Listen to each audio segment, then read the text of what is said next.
Okay. Well, first and foremost, we want to thank everybody here in Dayton. We've just only been in the UD Arena for a short period of time. But being in Dayton, being at the hotel, the reception, the way everybody's treating us in a short period of time has been fantastic. And it's very easy to understand why there's been more NCAA tournament games in this city than any other place. I believe that's true, right? And I think that's tremendous. As far as for us, I think the thing we think about the most as coaches and as a staff, that the Big Ten prepares you for everything and anything.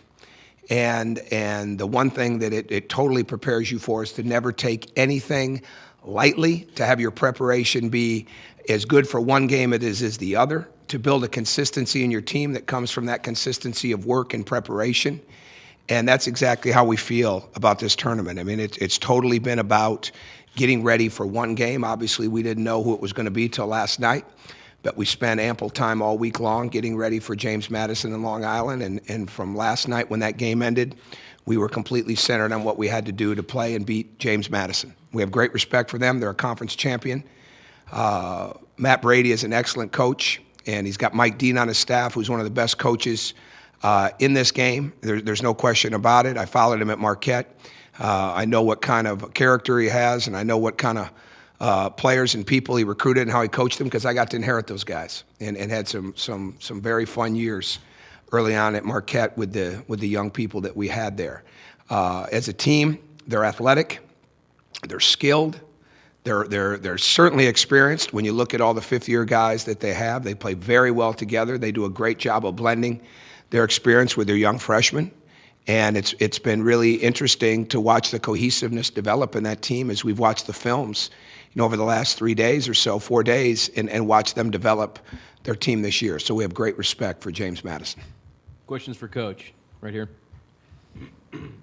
Coach, I know it doesn't guarantee anything and you're not going to look too far ahead, but what kind of honor is it for you in this program when you see the President of the United States picks you guys going all the way?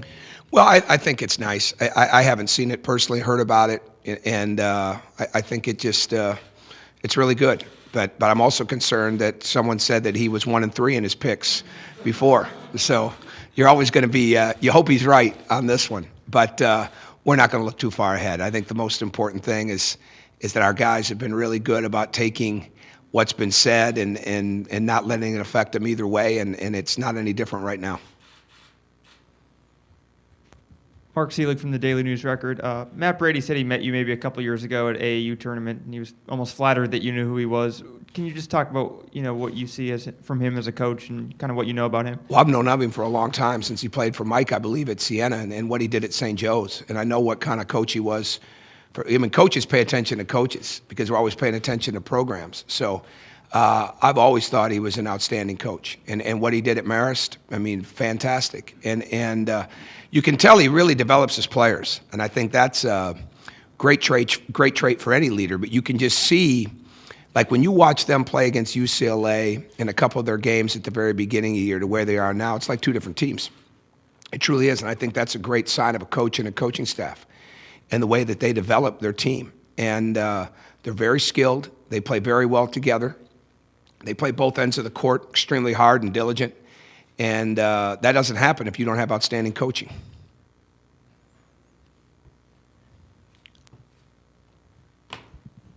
Spending the year so highly ranked and the preseason ranking, everything like that, how did that prepare this group to go into this as a number one seed? We'll find out, but I think the one thing that you would look back at our season, and there has never been a time that this team has not brought a ton of effort and energy, and we haven't always played great, we haven't always won, but we lost 2 games at home, we lost 2 games on the road, we lost 2 neutral games, but in none of those games, all right, or the ones that we won, did we not show up to play. And I think that's a great sign of maturity, that's not taking an opponent lightly. That's knowing that you have things to correct and get better at, but it's never coming in feeling like you're entitled or enabled and you just get to show up and play. And when I look around the country and see that our team did that, I think that speaks volumes about their maturity and how they've handled all of this. Because remember, a year ago they went from, the guys that were veterans in this program went from losing 20-plus games and being 4 wins short of even qualifying for an NIT appearance to having the highest winning percentage in the league the last 2 years. I mean, so they've done a great job of continuing to stay focused on getting better day after day. I don't think it happens without that. Tom? Hey, Tom Withers from the AP.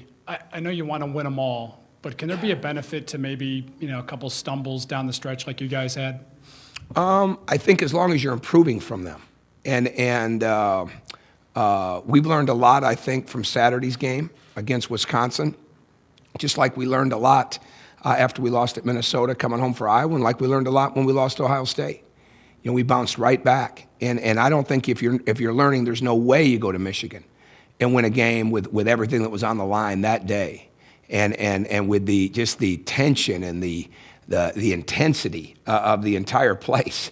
You don't win if you're not getting better. So the best thing about this team is do they learn from their mistakes? Do they build on their strengths? And do they know the difference? And that's you can't take a weakness into a game and say, well, I'll just work on it in the game. You got to take the weakness to practice into the film room, get it fixed, and see if it can become a strength in the game. And if not, then you got to stay away from it till you get it there.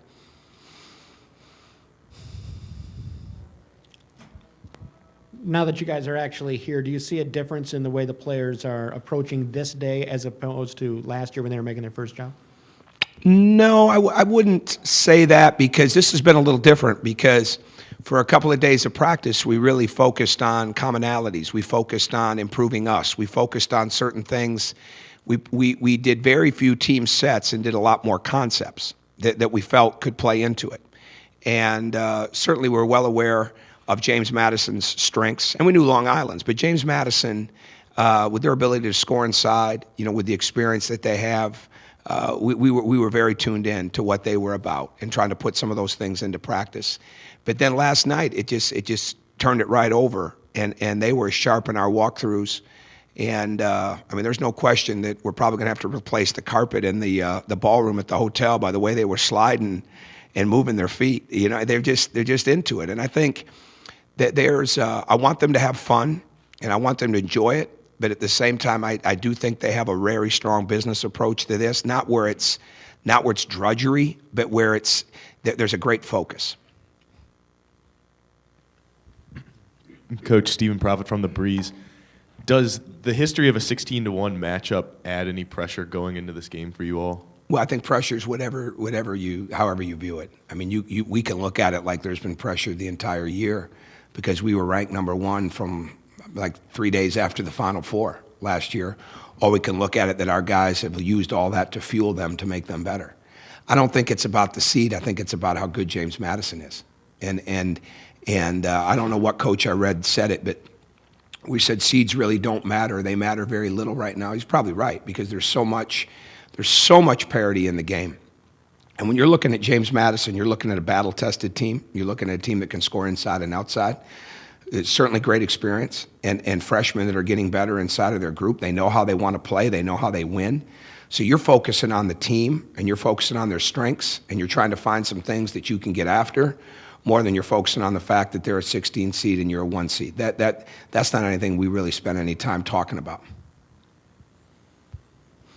Hey, Tom Withers again. Izzo said that he would rather face the Lakers once he got through that Big Ten meat grinder. Did you kind of feel the same way once you were done? No, I wouldn't want to play the Lakers. I mean, come on, Kobe. I mean, Victor Oladipo can guard just about anybody, but Kobe's Kobe. No, in seriousness, this was an incredibly challenging year, and last year was, but this year was, because we were in the race. We had a chance to win it the entire way, and then we ended up winning it. So when you do that, there's no question that takes a lot out of you.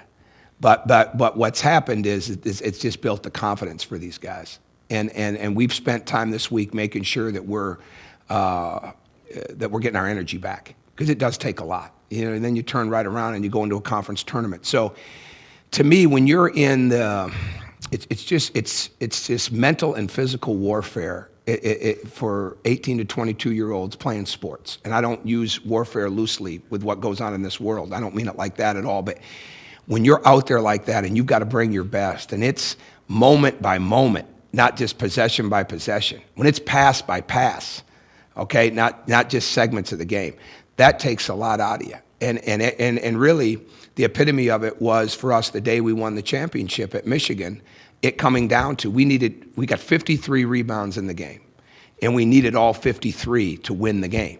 And because if we get 52 and they get one tip, goes back in, we lose the game. So what you learn is that everything matters, and that's hard to get to when we're dealing with young men like this. But they just keep bouncing back and moving forward, and I love it. Any further questions for Coach? All righty. Thank you. Thank you for your time. You're Good luck welcome. tomorrow. Thank you.